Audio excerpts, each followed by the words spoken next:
All right, we're rolling. All right. Chris Bier in the motherfucking house. Show ready. Back at it, dude. It's been a while. It's been probably over a year. I don't even know when the last episode was. Maybe I should look it up. Let's see. But yeah, it's probably been about a year. Yeah, it was a good little pandemic, like, pastime gig for us, I guess, right? Yeah, it was fun. See, the last post was January 28th, 22. Yeah, 22. So it's been over a year. Wow. Almost 2 years. That's wild, dude. Well, thanks for coming up and seeing me today, blowing through fucking town like a roadie does, right? Like, come and go quick. Luckily, you had a day off here. Yeah, this has been awesome. Fuck yeah. Got to show you around Evergreen a little bit, fucking show you some of the stomping grounds, and yeah, beautiful little mountain town. Saw some elk. Yeah, we did. Beasts out there. On the golf course. Yeah, on the golf course. People playing golf right next to him, too. Yeah. Idiots. Yeah, dude. So what's been going on, man? Like, you're on the road right now. I don't know if you want to name the artist or not. No, it's fine. This is public. But... No, on the road with SZA. It's been a busy year, but we've done like about 50 shows, I think, this year. Between the U.S. and Europe. But yeah, it's been a busy year. Yeah. And you were showing me some video from it earlier. Yeah. It's, like fucking huge set, man. Yeah, 20 trucks. Way too much shit. Yeah. So taking it way back, because I don't think we've really done like show ready. We didn't really dive into. It's just like kind of like guys fucking around, right? Like locker room talk. And it was all virtual like type of thing, dude. But like taking it way back, dude, I've known you probably fucking over 20 years now, right? Just about. I think I started at All Access in like 2008. Okay. So like 15? Yeah. Yeah, 15 years. Still, it's close enough to 20 for me. Yeah. We'll fucking chalk it up right We can there. round up. Yeah, dude, I'm trying to think like my first memory of meeting Chris Bier. I don't even know. Had to be the Christmas party. You think so? Probably. Was it prior to you working there? Or? No, it was, I think, right when Kyle and I started in like September of that year. Okay. And then you lived at the Avenue A house, and we were down right by like Burnout Beach or Rat Beach, and getting thrown into an Uber and going home. Hell yeah. I actually think it was a taxi because there wasn't Ubers back then. Yeah, you're right, man. Isn't that wild that there wasn't Ubers at one point? That's like all I use now. Oh. I mean, that's what you use to get up here today. I remember waking up like the day before having to schedule a taxi to pick me up at 6 a.m. to take me to the airport. Oh, yeah. You had to like call ahead? Mm-hmm. Because there was no way of 6 in the morning. There was no taxis like where we lived. Yeah. And you couldn't even like message them. There was no like website or anything, like an app, nothing, dude. No, it was like I remember I had a BlackBerry with the little scroll ball and shit.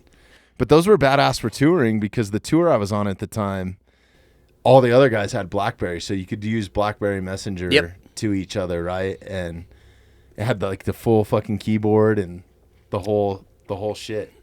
Nothing touchscreen. Yeah, no, it's wild. Not very many pictures sent. No. God, thank God for that, man, because like all the touring that you and I have done and the debauchery that we've been in, if there were photos around, dude, it might be incriminating. Thank God there wasn't camera phones in high school. Yes. Think about growing up now, man. It's wild, dude. You have to watch everything you say, everything you do, any fist fight you get in. Yep. You know somebody's going to be recording it. Yeah, everything can be used in court. Yeah. Not to mention, like, even if you're in a situation like that Travis Scott situation that we were just talking about, that we had some mutual friends out on when all that shit went down. Like, everybody's got a cell phone. Everybody at a concert now is more concerned about their cell phone than they are the actual performer. Oh, yeah. I mean, that's why there's, like, people like Dave Chappelle that, like, you check your phone before you go to the show because he doesn't want you to recording things. You have a phone check-in, like a coat check-in at shows. Yeah, there's a lot of comedy clubs that are doing that now. Like, I know Comedy Works here in Denver. They do that. They have these things called yonder bags. And you slide your phone in it, and it's like a magnet shut thing. You have to have a special magnet, like kind of like the stealing alarms, you know, that they put on shoes and shit. But anyways, it's a magnet, and they make you put your bag in there or your phone in there, and it has to be on silent or vibrate. And then you carry your phone with you in this stupid little bag, and at the end of the show, they unmagnetize it or whatever so you can get it out. I remember doing like corporate jobs for Apple, and you go in and they have like these do not remove stickers that goes over all your cameras on your phone. Oh, right. Front and back. Yep. Yeah. And then if you peel it off, they can tell if it's been peeled off or not. But yeah, same thing. It's like you go in there and you check your phone the first thing in the morning, and then you go to work. That's wild. Some of the presidential shit that we did, like me and Chippy, Freddie Haluka, shout out. We did Obama's inaugural ball here in Denver at Mile High, and I wasn't living here at the time. And they we almost got in so much trouble. Me and Freddie almost got stabbed at the loadout by a Secret Service dude. Like, we looked down, we're like taking down these drapes, and he's just holding an open, like I don't know if it was a fixed blade knife, but he had a fucking knife in his hand, dude, and was like ready to, I don't know, attack or whatever. But like calm as fucking day. But they put these, all these stickers over our road case latches that had some sort of sensor in them. Or maybe they just lied to us. They were like, if you take these off or open this case, we will know. So don't fucking do it. And of course you did. I don't think we did. They like locked them in a room too, man. It was No wild. way. Yeah. But talk about a pain in the ass. If you did need something, it's like, Yeah. well, all right. I did one of Biden's ones this last presidential election, and same thing. Like, Secret Service came through and opened every work box and every road case, and same thing, kind of pain in the ass for us, but understandable. Yeah. It's pretty wild, our careers, like the cool shit that we've gotten to do, and what you just kind of become jaded to it, right? Like, Yeah, it's like people always ask, like, what's your favorite part of the job and seeing shows? And I'm like, getting paid and loading out. yeah. Loadout is the most important thing, right? We only load into loadout. Yeah, fuck yeah. Yeah, no, I'm still dibble-dabbling in the industry and doing some stuff here and there. Like, I got some stuff coming up in Vegas here in the next couple months, but yeah, man, I'm not really, I'm kind of out of the whole music touring side of stuff, and you're still going fucking strong, dude. Yeah, balls to the wall. Yeah. I mean, the music touring industry now is out of control, like post-pandemic. Every band didn't make money for a year, and now they're all looking to cash a check. Oh, crank it in. Ticket sales are insane. Like, Taylor Swift just had the largest grossing tour of history, right? Yeah, I mean, I think they said by the end of the year she'll have grossed like almost $1 billion. That's insane. Yeah, I mean, she was able to give all her crew of like a couple hundred people a minimal $100,000 bonus. Minimum? Yeah. Damn. So like the PA, That makes me want to go back on the road, dude. like the PA assistant made $100,000 bonus. Really? The truck driver's got a $100,000 bonus. That's pretty good if you're a truck driver. Those guys fucking deserve it, though, man. Those Yeah, poor bastards. It's all upstaging too, and upstaging are I think some of the best in the states you can get. Absolutely. All the red From trucks. truck driving, yeah. And it's like they're competent people. They're always on time. They always have a lead driver. Oh, They manage They're everything. another department of the crew. Like 100%, yeah. I mean, we have 20 trucks, but like Taylor Swift, I think had like 80 something trucks. Holy And- shit, yeah. You got to be organized and have a game plan going in, or you can spend hours just wrangling trucks and unloading the wrong things. Or the wrong truck backs in at the wrong time. Exactly. Like, yeah. No, it's really organized. Like, I always joke about on the Mountainside, the other podcast, that, when I start talking about roadies, the first thing that comes up is we all have OCD, Yeah, right? 100%. Like, everything's got a place and everything should be in that place. And if it's not, you're fucking losing your Yeah, mind. I mean, you got to be organized, but yeah, it's definitely OCD. And yeah, everything has to be in the right place, being consistent every night, doing the same thing day Yeah. in, day out. Some days you're at better venues with better crews. Other days you're with a bunch of delinquents who just got out of prison. Yeah, you never know. Like, rolling through Dallas, it's like straight up out of the trailer park meth heads, dude. Yeah. And no offense to anybody that works in Dallas, but I'm sorry. It's a lot. 90% of your crew is... A lot of messing around in Dallas. Yeah. So for people that don't know, when you go into these cities, it's like a core crew of people that are with the tour, and then you have local labor to help support get the show in, right? Like it varies from city to city. Like New York's some of the best, right? Oh yeah, Like, like New York with Local One, they've always taken care of me great. The Teamsters are awesome. Chicago Local 2, same thing. Like, you build relationships with these union guys, and don't piss them off because they'll remember who you are. Yeah. So you better be on the good side than the bad side. And then sometimes they're telling you what to do at some point. I mean, right? yeah, It's just half like the time you got to roll with it. It's their show, and you're there to help them do their gig, Yeah. rather than the other way around. Hell yeah. Pull that mic boom just a little bit closer. I know it's harder to drink that way. All right. But you got to like drink around it. Okay. But cheers, man. Yeah, Fucking cheers. Awesome having you here. Thank you for having me. Yeah, dude. So I guess diving back through your career, because we never really get a chance to like talk about this. We're so busy just like catching up with like old buddies and like what's going on in the world, especially now that I live in a remote place outside of where we used to live, right? You're in the Like, sticks. Yeah. I'm out here in the country. I guess, what was kind of like your first tour? I know you used to do a bunch of shit with Monster. We have a ton of mutual friends. We never worked on Monster together. No, but yeah, it definitely had to be like the whole supercrossing, a lot of like the action sports stuff for sure, like supercross, mini moto. I think we did some X Games back in the day. But yeah, I mean, I started with doing all the sports stuff before I got into the music side. Okay. And then what was like the first major tour you landed? Because it hasn't stopped since you started there, right? I would say I think the first like real big one I did was Incubus and Deftones, like a co-headline tour. Oh, yeah. I remember going to that show. Thanks for the hookup. Oh, yeah. And that was awesome, too. Like, two bands you grew up listening to, you got to work for. Yeah. All the guys were fucking awesome. Used to hang out with everybody, so definitely gave like a good first taste for like the industry. Yeah. The Deftones are awesome, man. Yeah. I'll go see them live anywhere. Same here. I'm fortunate enough I got to shoot them photography-wise a couple That's times. right, at South by Southwest. Yeah. That was epic. Where we dude. saw No Effects at Buffalo Billiards. Oh, yeah. Dude, I totally spaced that out. Oh, Yeah. like 500 people upstairs. Yeah, I think Fat Mike didn't want me there at one point in the night. He was like, would you just calm down? I was like, is this a punk show or not? Like, what are we doing? No security. No security. It was a free-for-all. Yeah. And there was probably like, what, 500-600 people in Probably. there? And I just remember randomly running into you on like 6th Street. Yeah, that was wild, right? And Because I happened to be there with whatever I was there with Monster, Yeah, that's actually. right. Yeah. Because you were doing like the stages out in the parks. Yeah. And you were there with an artist? Or? No, I was there doing like a corporate MTV thing at that like, paper mill parking lot, right by like the Bat Bridge. Okay, yeah. But yeah, it was what was it, St. Patty's Day too? I think it was. Yeah, Yeah. I just remember rolling down 6th Street, and then all of a sudden I saw you, I think, Yep. first. Yeah. I think I was with Jill, and Jill's like, "Hey, there's Bobby Marshall." I'm like, "What?" I was like, "All right, I'm gonna go hang out with him now." Yeah. I think I had I don't know. We found out No Effects was playing there. I don't even think we were supposed to be there, right? You told me, you were like, "Hey, No Effects is playing upstairs for like $10. You want to go?" I'm like, we're already lit up on St. Patty's Day and 6th Street. I'm like, fuck it, let's go. Yeah, you just totally ditched the whole crew you were with, and you were like, we partied hard that night. It was a good night. I remember for sure. you threw me up and crowd surfed. I got on stage with like my phone, I think. I don't even remember that. Yeah.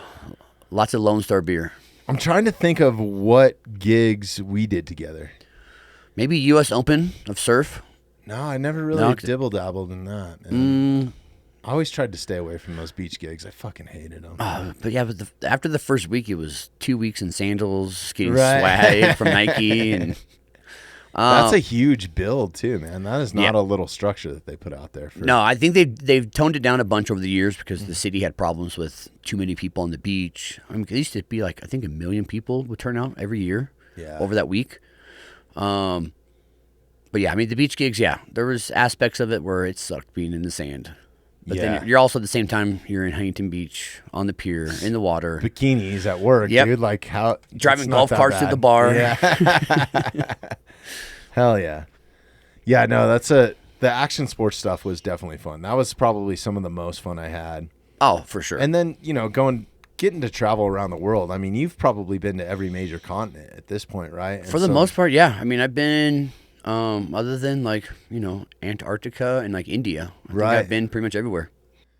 Yeah, dude, it's crazy. You get with some of these bands and like even the level that you're at now, like you're going to be in Australia in the next couple months, right? Yeah, I'll be in Australia for all of February next year. And then going to South America after that.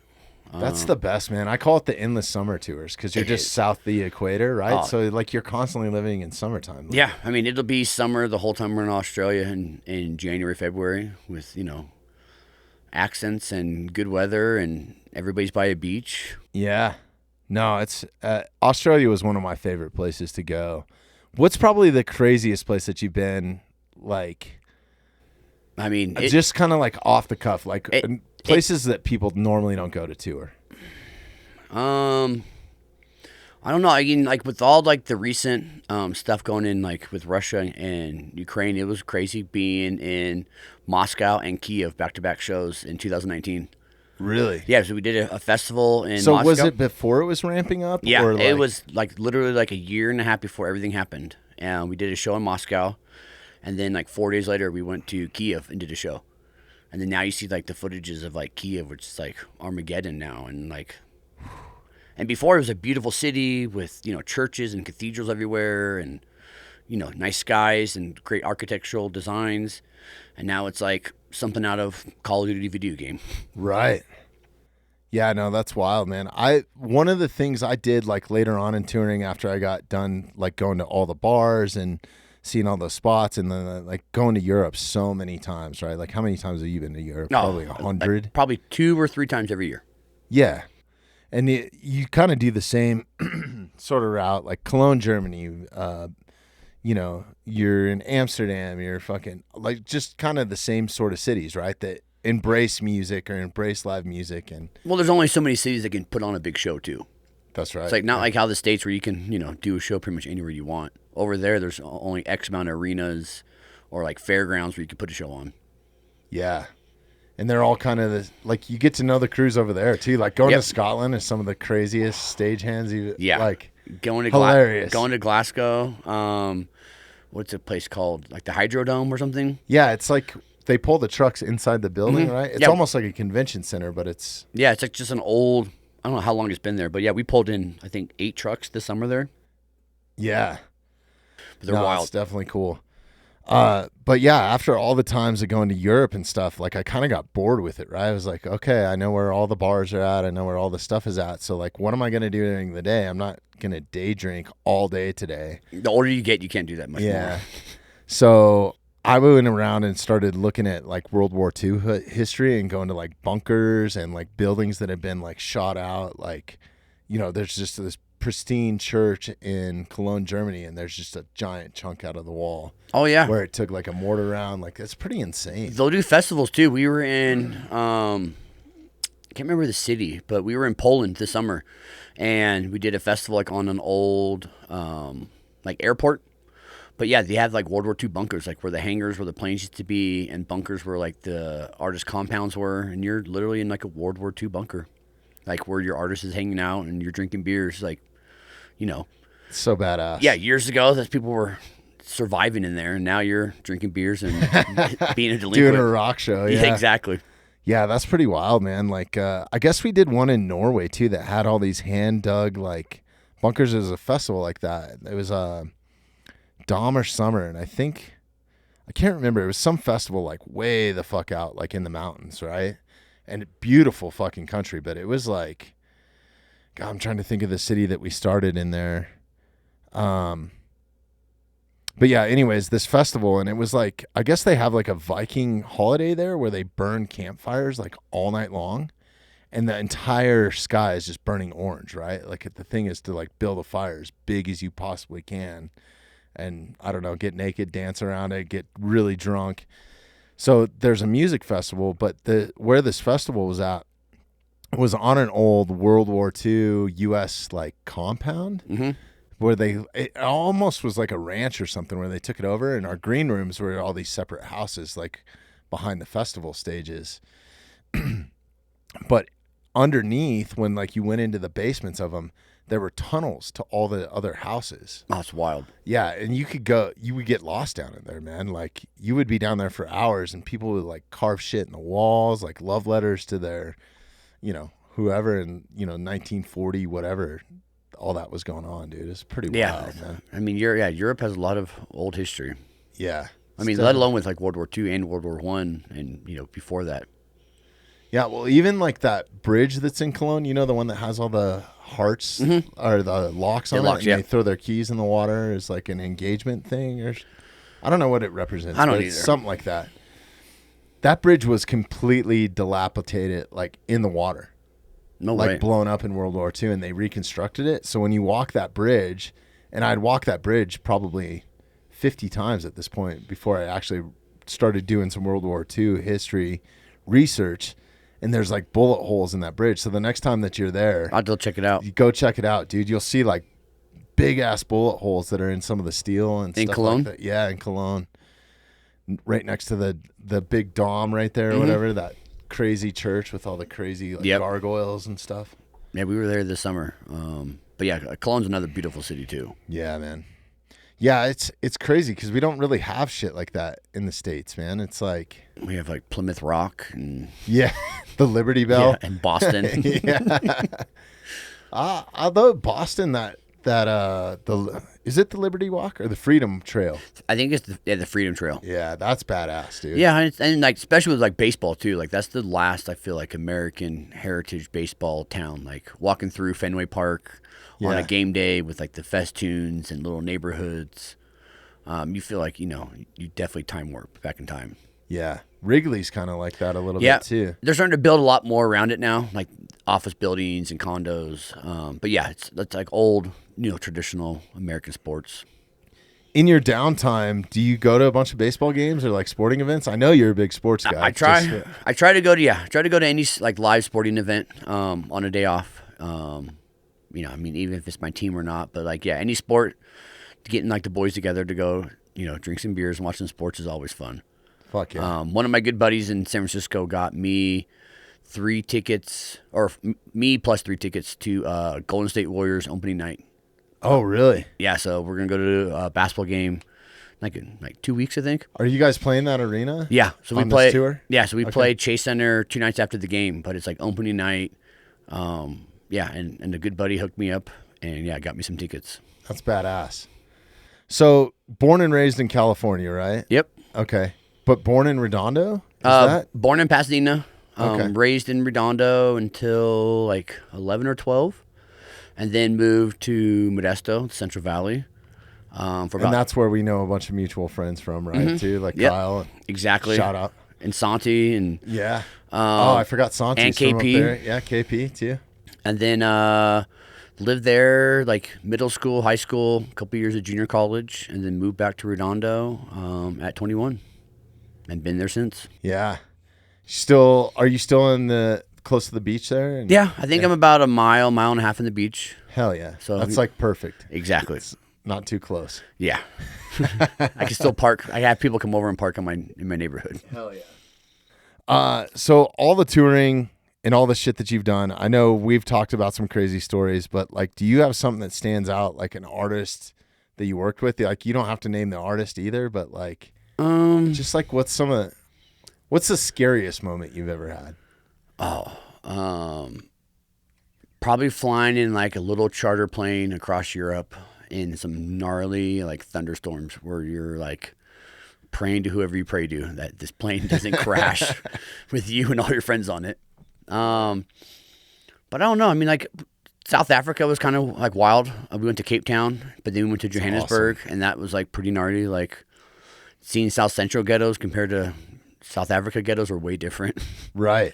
But yeah, I mean, even just roaming around like Northern Ireland and Belfast is kind of crazy. Like thinking about 50 years ago where you and I couldn't even go there. Yeah. And like you don't order Irish car bomb in Ireland. No, I just told this story the other day on a podcast where I went in and like being a young dumb kid, I was like, yeah, I'll take an Irish car bomb, and they were like, excuse me? Yeah. That's the one thing you don't order in Ireland. Yeah, and there's a difference between a bar and an actual nightclub, right? Like bars are like fucking libraries there. Like nobody talks. It's quiet. It's quiet. You just supposed to go in there and sip beer. You just drink and decompress. Yeah. Think about how shitty life is. Yeah.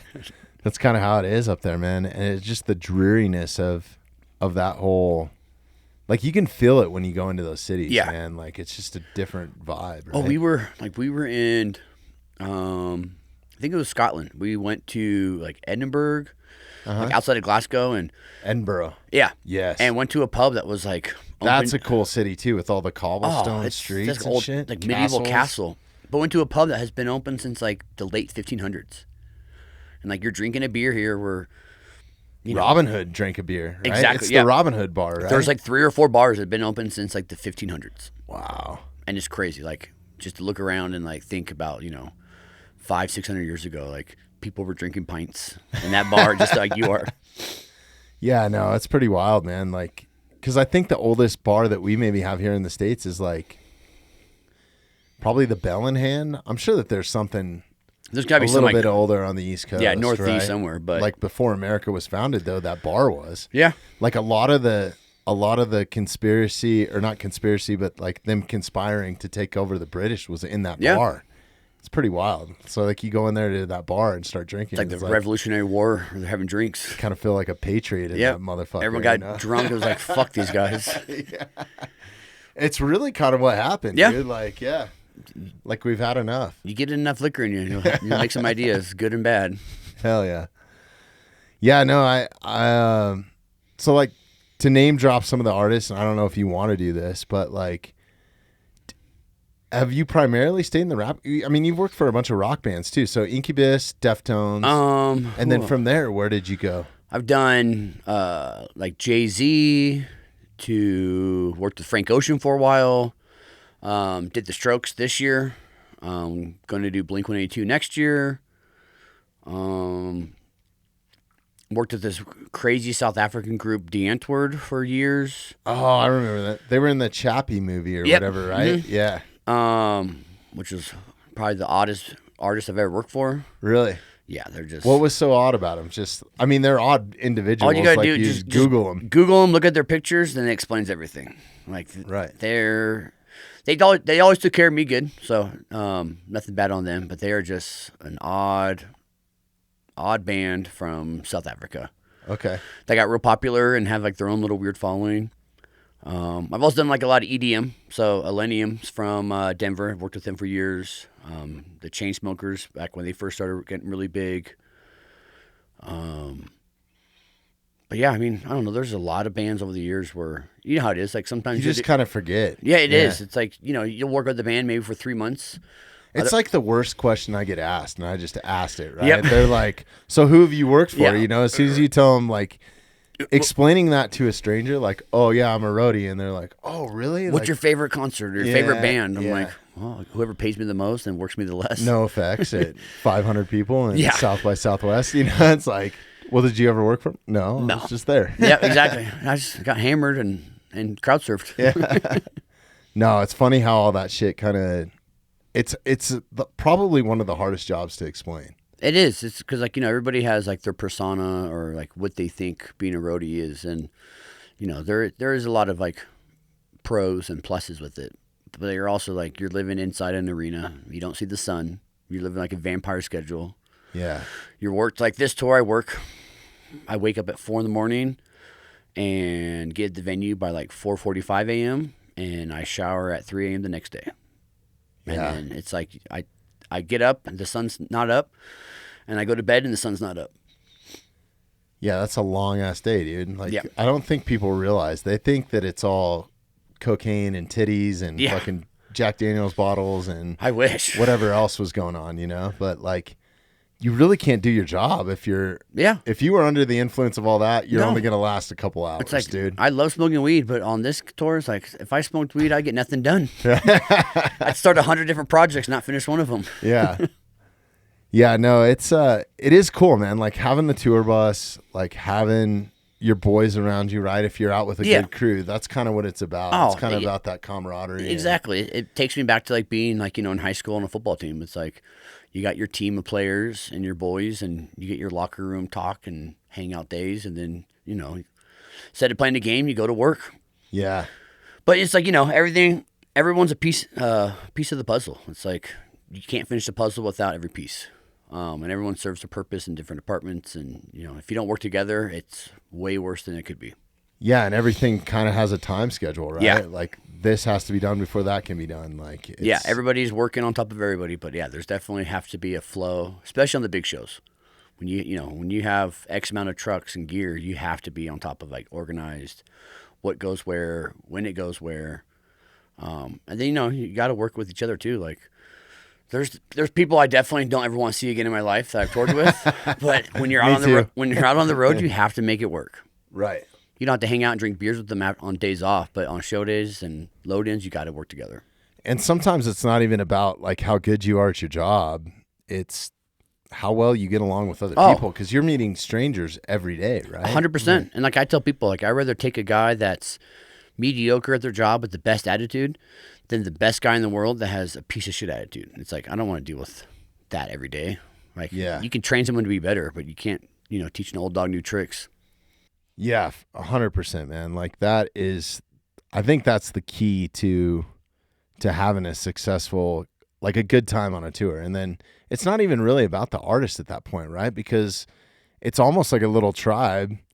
If you get set up with a crew or like a road crew and a certain production manager, they kind of hire the same people to jump from artist to artist, right? Yeah, like, most like production managers and tour managers do have like their own squad. Like I've worked with a bunch of them over the years on different projects and different bands where they try to keep the same people because, if you mesh well with each other and you have a good group, then there's a comfort level there too, right? Like, these guys are going to be in the trenches with you and who's not going to be. Exactly. And everybody, respect each other and, for the most part, you want to be there. Like, especially with all your friends and like your boys and, we work hard, but we also play hard. And it's like, you'd rather be there with friends than people you don't like. Yeah, hell yeah.